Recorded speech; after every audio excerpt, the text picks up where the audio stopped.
Picture this. You're 22 years old, fresh out of college, and you've just signed a deal worth more money than most people will see in multiple lifetimes.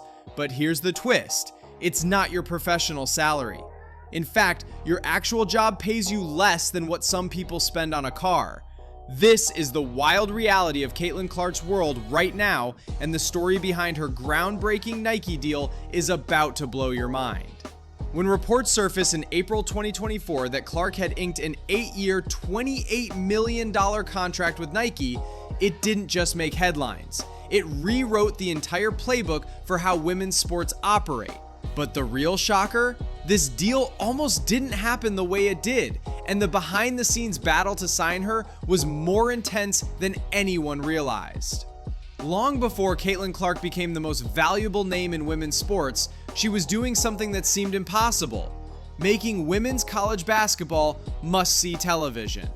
During her time at Iowa, Clark didn't just play basketball. She transformed it into appointment viewing. Her junior season alone pulled in numbers that left sports executives scratching their heads. Games featuring Clark regularly outdrew men's college basketball matchups, and some even challenged NBA viewership numbers. When she broke Pete Maravich's all-time NCAA scoring record in March 2024, the moment transcended sports entirely. Social media exploded, major networks interrupted regular programming, and suddenly everyone from casual fans to celebrities was talking about this player from Iowa who shot from distances that seemed physically impossible. The numbers tell the story, but they don't capture the full picture. Clark averaged over 28 points per game during her final season while dishing out assists at a rate that would make professional point guards jealous. Her range extended well beyond the three-point line, often launching shots from the Nike logo at mid-court. But it wasn't just the stats. It was the way she carried herself, the confidence, the flair, the absolute audacity to take over games in moments when everything was on the line. By the time the 2024 WNBA draft arrived, Clark wasn't just the obvious number one pick. She was a cultural phenomenon with a global following that extended far beyond traditional basketball fans. Young girls wore her jersey, viral TikToks dissected her moves, and even people who had never watched women's basketball found themselves drawn to her magnetic presence on the court. What most fans didn't see was the absolute chaos happening behind the scenes as major athletic brands scrambled to secure Clark's signature. This wasn't your typical endorsement negotiation. This was a full-scale corporate war with millions of dollars and the future of women's sports marketing hanging in the balance. Under Armour threw the first major punch, reportedly offering a 4-year deal worth $16 million. For context, this was already historic money for a women's basketball player. The Baltimore-based company sweetened the pot by promising Clark her own signature shoe, something that had been reserved for only the biggest names in men's basketball for decades. Adidas wasn't content to sit on the sidelines. The German athletic giant countered with their own proposal, rumored to be around $6 million over 4 years. But they had something else up their sleeve. Reports suggested they had already begun developing prototype designs specifically tailored to Clark's playing style and preferences, showing just how serious they were about landing her signature. Puma initially entered the conversation, but quickly realized they were outgunned as the numbers continued to climb. This wasn't just about money anymore, it was about which brand could offer the most comprehensive platform for Clark to build her post-college empire. But then Nike made their move, and everything changed. The swoosh didn't just outbid the competition, they obliterated it. Their 8-year proposal, worth up to $28 million, didn't just set a new standard, it completely redefined what was possible for female athletes in team sports. When Nike's offer hit the table, it became immediately clear that this wasn't just another endorsement contract. At $28 million over 8 years, Clark's deal became the largest sponsorship agreement in women's basketball history, dwarfing anything that had come before it. To put this in perspective, most WNBA superstars with decades of experience had never seen contracts approaching even a fraction of this number. The deal structure itself tells a fascinating story. Unlike traditional endorsement agreements that might focus heavily on immediate payouts, Nike crafted Clark's contract as a long-term partnership designed to grow with her career. The 8-year timeline extends well beyond her rookie contract and into her prime professional years, suggesting Nike sees her as more than just a short-term marketing opportunity. But the real game changer wasn't just the dollar amount, it was what came with it. Nike committed to developing Clark's own signature shoe line, making her only the handful of women's basketball players ever to receive this honor. When you consider that signature shoes are typically reserved for the Michael Jordans and LeBron James of the world, the significance becomes crystal clear. Industry insiders revealed that Nike's decision wasn't made lightly. The company spent months analyzing Clark's marketability, social media engagement, and cross-demographic appeal before committing to such an unprecedented investment. Their research showed something remarkable. Clark's fan base extended far beyond traditional basketball demographics, reaching into markets that women's sports had never successfully penetrated before. The timing of the announcement was strategic as well. Coming just days after Clark was drafted first overall by the Indiana Fever, Nike ensured maximum media coverage and cultural impact.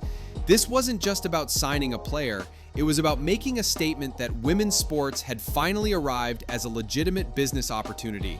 The inclusion of a signature shoe in Clark's Nike deal represents perhaps the most significant breakthrough for women's basketball in decades. To understand why this matters, you need to understand just how exclusive this club really is. In the entire history of women's basketball, fewer than 5 players have ever received their own signature shoe line from a major athletic brand. Nike's decision to give Clark this level of treatment sends shockwaves through the industry for several reasons. First, it acknowledges that her star power and marketability rival that of male athletes who have traditionally dominated the signature shoe market. Second, it creates a tangible product that young female basketball players can connect with in ways that were never possible before. For generations, young girls who fell in love with basketball had to choose between men's shoes or generic women's athletic wear. There was no equivalent to the Air Jordan phenomenon for female hoopers. Clark's signature line changes that dynamic entirely, creating a product specifically designed for women's basketball and carrying the name of a player who represents the absolute pinnacle of the sport. The development process for Clark's shoe line reportedly began even before her college career ended. Nike designers studied her playing style, foot mechanics, and performance needs to create a product that wasn't just a marketing gimmick, but a legitimate performance tool designed specifically for women's basketball. Early reports suggest the shoe will launch sometime in 2025, with Nike planning a global marketing campaign that positions Clark not just as a basketball player, but as a lifestyle brand. The company envisions the shoe appealing not only to serious basketball players, but also to casual fans who want to connect with Clark's story and represent women's sports in their daily lives. This development represents more than just another product launch. It's the creation of a new category within the athletic shoe market, one that recognizes women's basketball as worthy of the same level of investment and attention that has traditionally been reserved for men's sports. Perhaps the most mind-bending aspect of Clark's situation is the stark contrast between her endorsement earnings and her professional salary. As a WNBA rookie, Clark will earn $76,000 in her first season, a number that, while respectable in many contexts, pales in comparison to her Nike deal. This disparity highlights one of the most complex issues facing women's professional sports today. While Clark's marketability has proven capable of generating millions in endorsement revenue, the fundamental economics of the WNBA haven't yet caught up to match that earning potential. Her Nike deal pays her more in a single year than her entire 4-year rookie contract combined. The contrast becomes even more striking when compared to men's professional sports. Top NBA rookies can earn tens of millions in salary alone before even considering endorsement opportunities. Clark's situation flips this dynamic entirely. Her endorsement value far exceeds her professional earning potential, creating a unique economic model that raises questions about how women's sports are structured and valued. Some critics argue this imbalance actually undermines the WNBA by making professional play seem like a side hustle rather than the primary focus. Others see it as proof that women's sports have untapped commercial potential that leagues haven't yet learned to harness effectively. What's undeniable is that Clark's situation has sparked conversations about pay equity, league economics, and the true market value of women's sports that extend far beyond basketball. Her Nike deal serves as concrete proof that there's significant commercial appetite for women's sports content. The question becomes whether professional leagues can evolve quickly enough to capitalize on this momentum. The situation also creates interesting dynamics for Clark personally. With financial security guaranteed through her Nike partnership, she has the freedom to focus purely on basketball performance without the pressure that many professional athletes face to prioritize immediate earning opportunities over long-term career development. Clark's Nike deal isn't just changing her own trajectory, it's fundamentally altering how the entire sports marketing industry approaches women's athletics. Within weeks of the announcement, reports surfaced of other brands scrambling to reassess their women's sports strategies and investment levels. The deal has created what industry experts call a Clark effect, where brands are suddenly much more willing to invest significant money in female athletes. Other women's basketball players have reported increased interest from sponsors, with agents noting that deal values across the sport have risen substantially since Clark's Nike announcement. This shift extends beyond basketball as well. Brands are looking more seriously at women's soccer, softball, volleyball, and other sports that had previously been viewed as niche markets. The logic is simple. If Clark can generate this level of commercial interest, what other untapped opportunities exist in women's sports? Nike's willingness to make such a substantial investment has also forced competitors to reconsider their own strategies. Adidas, Under Armour, and other major brands are reportedly increasing their budgets for women's sports partnerships and looking for the next athlete who could replicate Clark's crossover appeal. The ripple effects are being felt at the youth level as well. Youth basketball leagues report increased enrollment from girls, many of whom cite Clark as their inspiration. Shoe sales data shows growing demand for women's basketball footwear, suggesting a market that was previously underserved is rapidly expanding. Perhaps most importantly, Clark's deal has provided concrete proof that women's sports can generate mainstream commercial interest when properly marketed and supported. This validation is leading to increased media coverage, better production values for women's games, and more prominent placement in sports media coverage. The long-term implications of Clark's deal extend far beyond the immediate financial windfall. For the first time in history, young girls have a clear example of a female basketball player who has achieved mainstream commercial success at levels previously reserved for male athletes. This representation matters in ways that statistics can't fully capture. When young girls see Clark's signature shoes in stores, watch her commercials during primetime television, and see her name alongside basketball legends in marketing materials, it normalizes the idea that women's basketball can be just as valuable and important as men's sports. The educational impact is significant as well.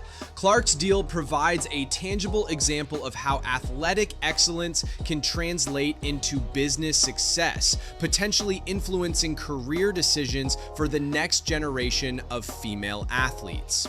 Rather than viewing professional sports as a temporary pursuit with limited earning potential, young women can now see a clear path to long-term financial success through athletic achievement. Nike's investment also signals to other potential stakeholders, from television networks to arena owners to youth league organizers, that women's basketball has significant untapped commercial potential. This could lead to increased investment across the entire ecosystem of women's sports, creating better opportunities and conditions for future generations of players. The deal has also generated significant academic and business interest, with case studies already being developed around Clark's marketing strategy and Nike's investment approach. Business schools are incorporating her story into curricula as an example of how to identify and capitalize on emerging market opportunities. Clark's Nike deal represents more than just a successful business transaction. It's a blueprint for how women's sports can achieve mainstream commercial viability. The key elements of her success provide a roadmap that other athletes and brands can potentially replicate and build upon. The first crucial factor is authentic star power that transcends traditional sport boundaries. Clark didn't just excel at basketball, she became a cultural figure whose appeal extended to people who had never previously engaged with women's sports. This crossover potential appears to be the key variable that unlocks major commercial opportunities. The second element is strategic timing and market positioning. Nike's decision to invest heavily in Clark came at a moment when women's sports were experiencing unprecedented growth in visibility and cultural relevance. The company recognized a shift in public interest and positioned itself at the forefront of that change. Perhaps most importantly, the deal demonstrates the value of long-term thinking in sports marketing. Rather than viewing Clark as a short-term promotional opportunity, Nike structured their partnership as an 8-year commitment designed to grow with her career and potentially extend beyond her playing days. This approach suggests a future where women's sports partnerships are treated with the same level of strategic importance as traditional men's sports deals. If Clark's partnership proves as successful as Nike expects, it could open the door for similar investments across women's sports at levels that would have been unimaginable just a few years ago. The success of Clark's deal will likely be measured not just in immediate sales figures, but in its ability to create lasting change in how women's sports are perceived, marketed, and valued. If it succeeds in creating sustainable commercial growth, it could mark the beginning of a new era where gender is no longer a limiting factor in athletic marketing potential.